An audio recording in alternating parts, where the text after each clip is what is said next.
Good, good afternoon. Welcome to our interview with Father Joseph Paro here with me. And we want to talk about what it is to experience some darkness in life and what we can learn and maybe help each other in becoming better in relationship, in communal living, at workplace.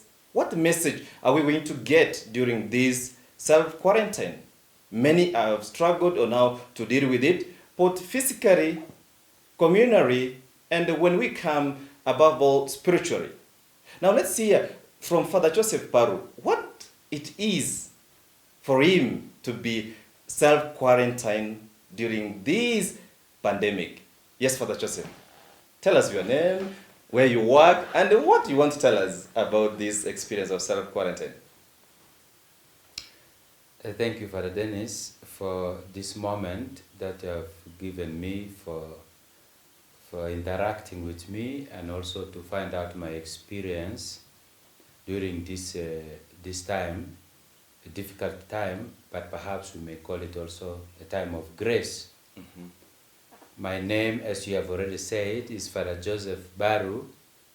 I work here in Mangai Goro with the Carmelite nuns. Yeah. And we help them in the chaplaincy, but also during normal times, we help in pastoral activities for our Christian community here in Kerongo. Yeah.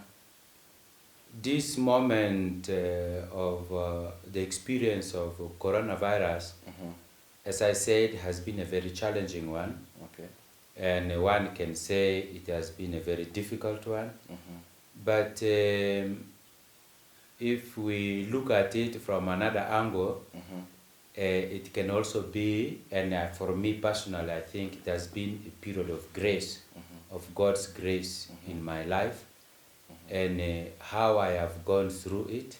Humanly speaking, it has been difficult, but spiritually, it has given me an opportunity to discover many other things, an element of my life, my relationship with God, and also my relationship with others, especially with the way I live my community life. Maybe something that has brought my attention on that humanly speaking, you are the challenge. Can you be able to share with us what kind of challenge did you go through as a priest, as a community member in a religious house?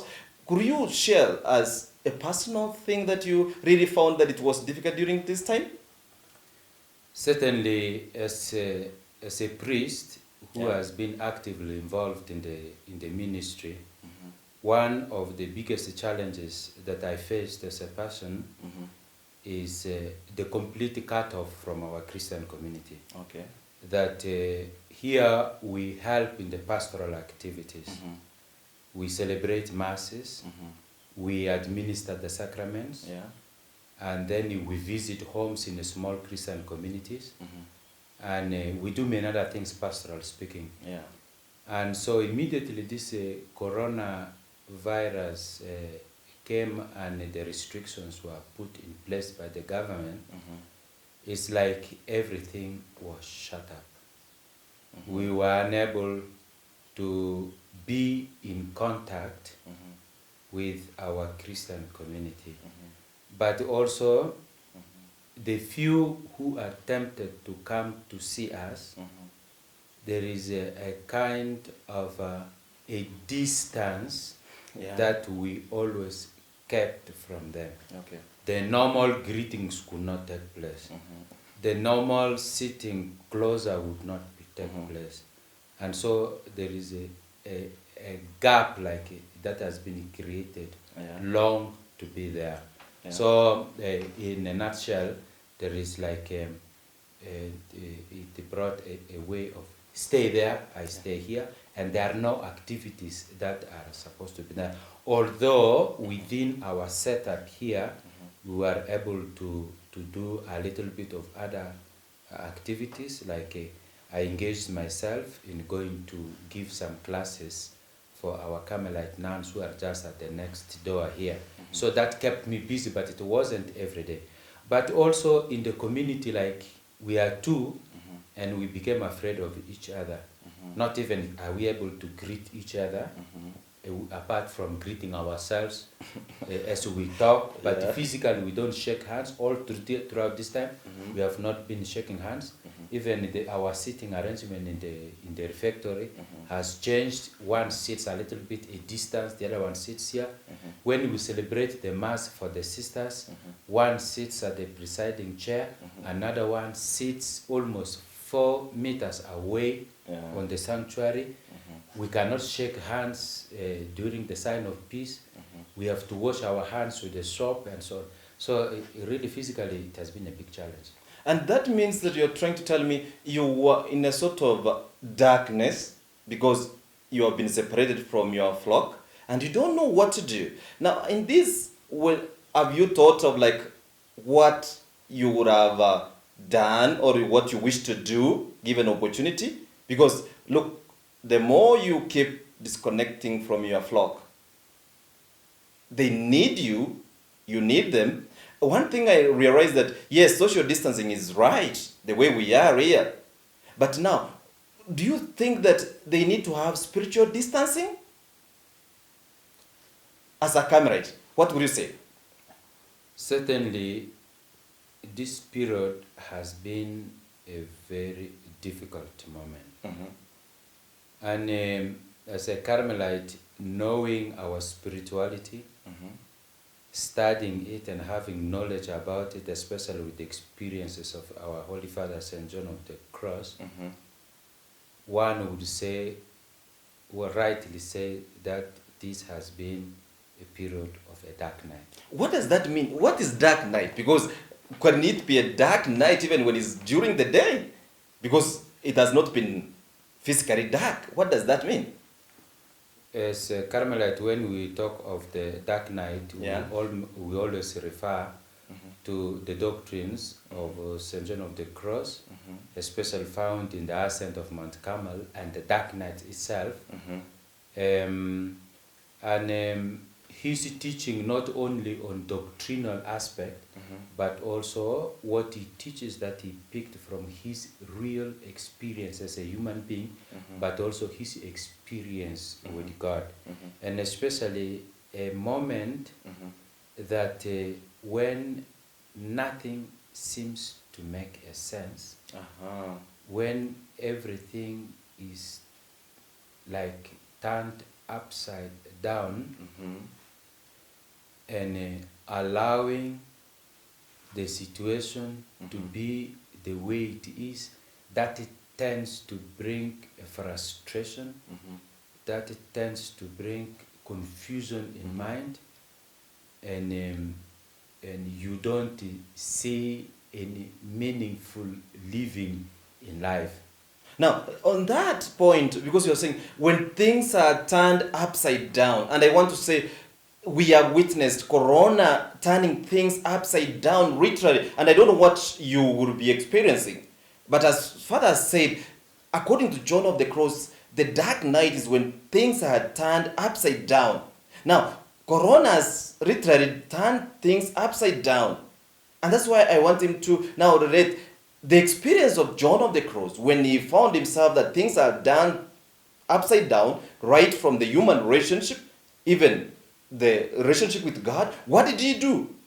So that we can get that point from Father. Would you elaborate for us, according to John of the Cross, what did he do according to his time and what he experienced? Perhaps I will not go much into details because it will take us 1 year to talk about the experience. We can create other forums of St. John of the Cross. But at the dark night, it is a moment to allow the night to speak for itself. Okay. Because you would realize that the situation is out of one's personal control. Okay. And in that context, what humanly I go through, it being a dark night, would give me also the opportunity when I allow the night to speak because I know now this is beyond my control, then the faith experience and my relationship with God. Remember, John wrote The Dark Night for the Carmelite nuns, the friars, and the people who always came to him for spiritual direction with their personal different life experiences. But John also used his personal experience. And as I had said, Yeah. at this stage of the dark night, when everything loses taste. Wow. But before, one could have been living a meaningful, purposeful life. Okay. And all of a sudden, you realize everything is not going the way you expected. Okay. When you take in the context of the spiritual life, for instance, prayers, Yeah. the beauty and the joy of prayer becomes like it is dead. Oh no. You don't see any feeling, any taste to pray. If it is the issue of living with other people in friendships, it's like friends become enemies, or you don't see in any context Okay. of living that friendship. Relationships with others, and there can be sicknesses like the corona thing that can affect one directly, or it can affect others that indirectly also has impact on me. And in that, as I said, life is turned upside down. What I used to enjoy to give me a meaning in life, it's like everything has collapsed, everything collapsed completely there. And I find myself gazing in an emptiness of life. It's being dead. Wow. Guessing in emptiness of life. There are two things you have said before. I want you also to keep those who are going to watch us understanding what you said. When you allow darkness speak to you, and now you are saying you guess into that kind of frustration, situation, darkness. What does it mean? Please, allowing darkness to talk to you, because we want also to help people how to allow this moment to talk to them. Then where are they guessing to? Is it what is happening or something greater? What do you want to say on that? When we say we allow the darkness to speak to us, Yeah. we can only do that on the realization that what I am going through personally, or what we are going through, like what we are going through now, is beyond our control. Wow, beyond our control. And there is nothing we can do about it. Remember, when these things happen, humanly speaking, we would always struggle to bring back situations to what we were living before. Okay. And now, when we gaze at it, we know here is beyond my control. So, but it is not the end. You are saying we are guessing on what is happening. Like now we guess on the corona virus. We guess on the restrictions. Is it, the way you have said, it's not the end. Now, what is the end? Remember, our life is a journey. Okay. And along this journey, we are journeying towards union with God. Wow, union with God. And if our journey is along union with God, there are many things that happen in between. Yeah. Like in this moment, it could be a moment along this journey that gives us the opportunity first for the purification of our lives. Wow, purification. We could call it the purification. Can you elaborate more? What does it mean, purification? You know, what is purification to someone who may not understand this spiritual term? The purification would actually, since it is a journey towards God, along the path, we have to do our best to keep ourselves in the path, because it also comes with many other things that that would naturally want to fill this gap Okay. of the emptiness we are experiencing. But in the context of purification, then it gives us the opportunity to at least realize what it means to keep along the path. That means those other things that we feel on a human understanding could be ways of filling these gaps in order to bring again some fulfillment.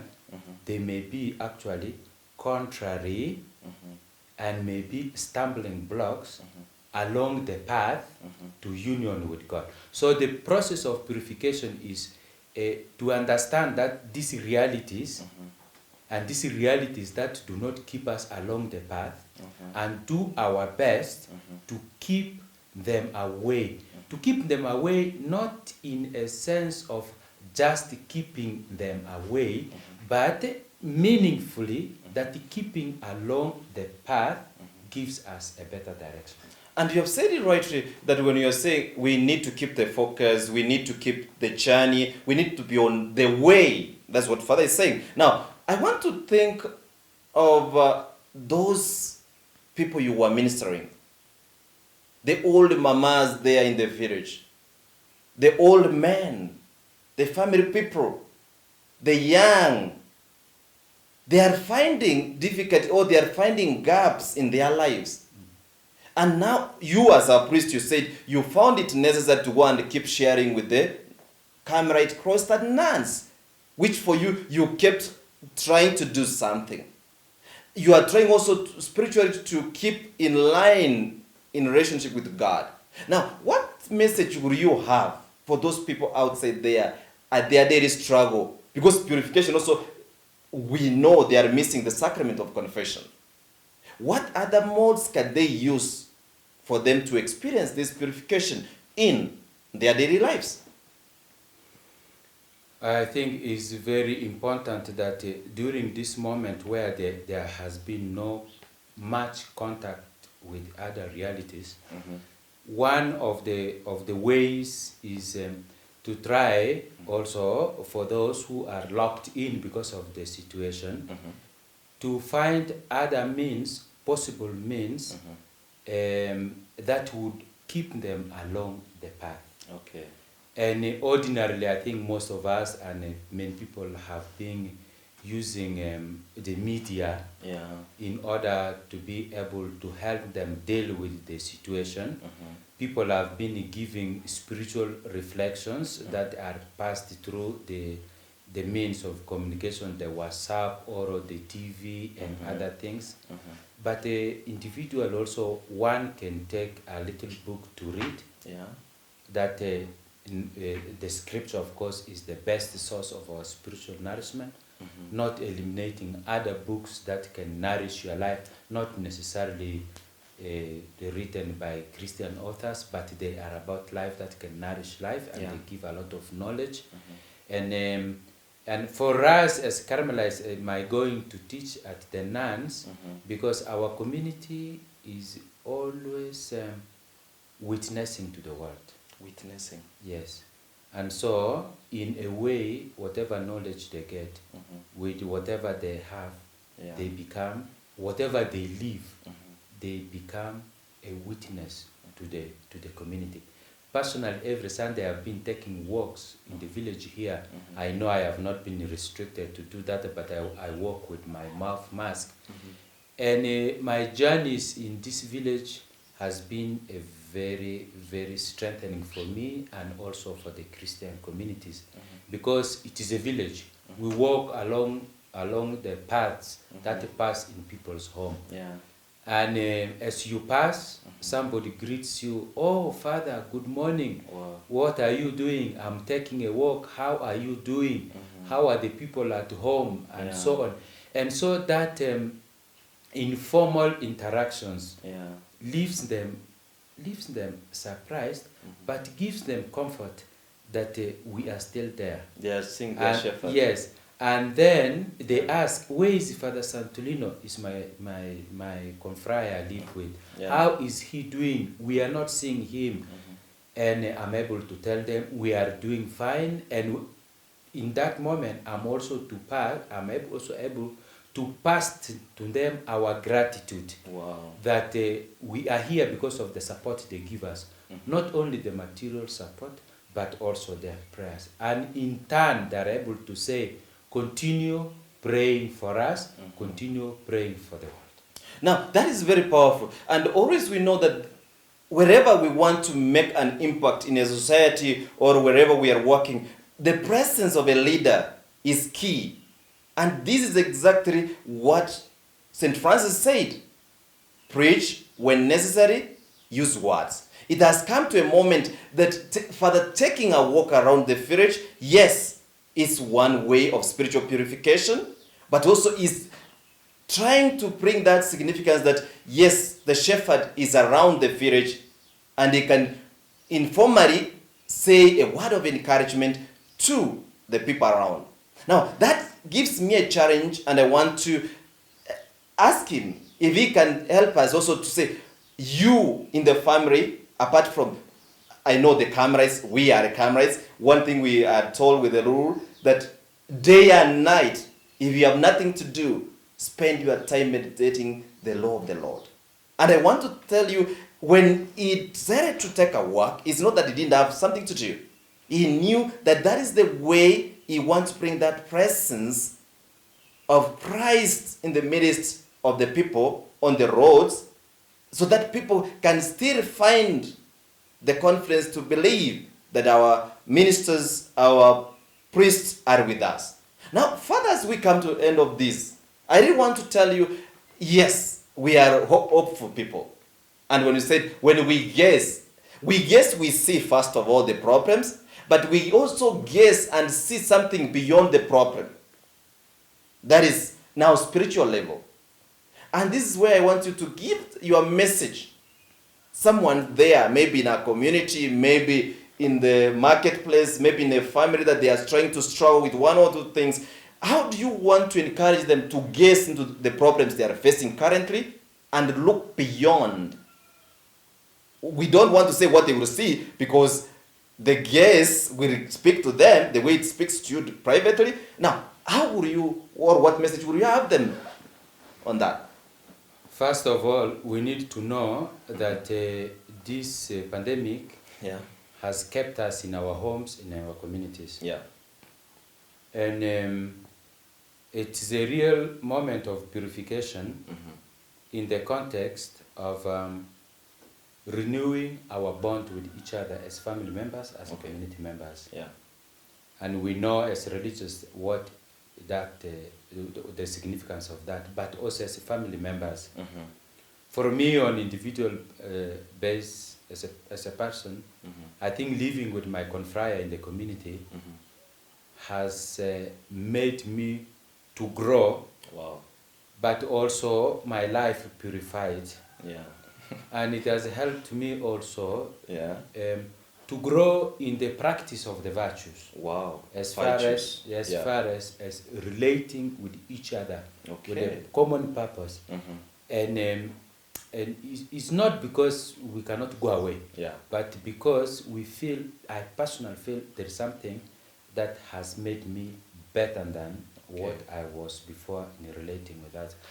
On another end, my personal experience during this pandemic is that my mother fell very sick. Oh, sorry. How is she? She's recovering. Oh, we thank God. And I have been doing the best I could. Wow. Struggling even to be tested so that I could go home to be with my mother, wanting to use all sorts of means to reach home. It brought for me real frustrations. That this is my mother, who is very old, who is sick, a moment that I need to be with her, and I'm unable to be with her. Yet, there's one thing. Wow. I did not sit in my room, crying and weeping there. Okay. Rather, it gave me the opportunity to ask God, to pray for her. But also to surrender her sickness and the fact that I'm unable to go to visit her and to be with her, to God. And so in this situation, this has taught me in the night, which is beyond our control, it's an opportunity to surrender. Okay. And in surrendering, there is dying. Wow. And where there is a dying, it brings that humility, and it makes us to accept a certain truth of ourselves. Wow. But a certain truth of ourselves before the other. Wow. And this, the other, is God. Wow. And once we accept the truth of ourselves and of a situation before the other, who? Let us come to the end of this discussion when I want to ask Father Joseph to talk about what St. John of the Cross has said, and it has remained with me, where he says, when we lose everything, we gain everything. Father, what do you want to say about that? As usual, you like fixing me. I am not fixing you, but I know you know what I'm asking. Well, the great spirituality that comes with the nada, the Spanish word for nothing. And if you want to possess all, you must possess nothing, and so on. I think the whole idea about it is to grow into a non-possessive attitude. Wow. So that you have the liberty to possess everything. And there we are. If we have to grow, then we need to have that liberty in order to remain on the path. Remember also there are many things around. Okay. Second, the non-possessive attitude also helps you to overcome the tendency of envy and jealousy. Because when you see the other one has this, you want also to have the same thing, or you want to grow into this. So, but in spirituality, it is an attitude that gives you a freedom. Okay. So that you are left just for one thing, God. And that is a very good idea when Father is putting across that we need to lose everything for us to possess everything with God. Because there is no limit of getting into God's life and being there for Him. And this brings us to the end of this discussion, which I want to believe, Father, we have had it. We have had the message ready. I don't know. One thing. What is that? Now, this time, it has locked us inside. Okay. But there is one thing I have learned. What have you learned? About friends. Okay. About community members. I hope not me. Of course, you are part of it. Is we need to learn to check on each other. Checking on each other. This time has been a difficult time. Sure. But when a friend picks a phone to say, how are you doing? For me, the experience has been completely different. Wow. Refreshing, strengthening, and really encouraging. Wow. And so, myself, I have used it to call others. Wow. And I know how they have expressed how they feel. Okay. And I know how deeply I feel. Yeah. Of course, the disappointment is when there are people you expect to check on you, to call on you, how you are doing and so on, and they have never done it in the last 3 months since we started. That is very frustrating. But that should not make us to call on each other, check on each other. That is a very powerful statement there when Father comes to the end of this discussion of self-quarantine, dark night, and spiritual growth, where he's telling us to check on each other. I don't know who you are going to pick your phone and check on them and see what they are going through. I know. I didn't want him to tell us what he has gone through, the frustration that some friends that he expected to be calling him, they never bothered to do that. But at least he has affirmed that he picked his phone and called someone. And it is for this reason I want to challenge you to get your phone, call someone, check on them. In fact, ask the question, how are you? They will tell you what they are going through. I want to believe me and Father Joseph, we have brought you an experience that you will want to join us in the next videos. We look forward to keep nourishing you as comrades. Father Denis, and I want to thank you, Father Joseph. You have mentored me. I am who I am. And when I look at what I go through, I always say, thank you so much because you have mentored me. The question is, who is your mentor?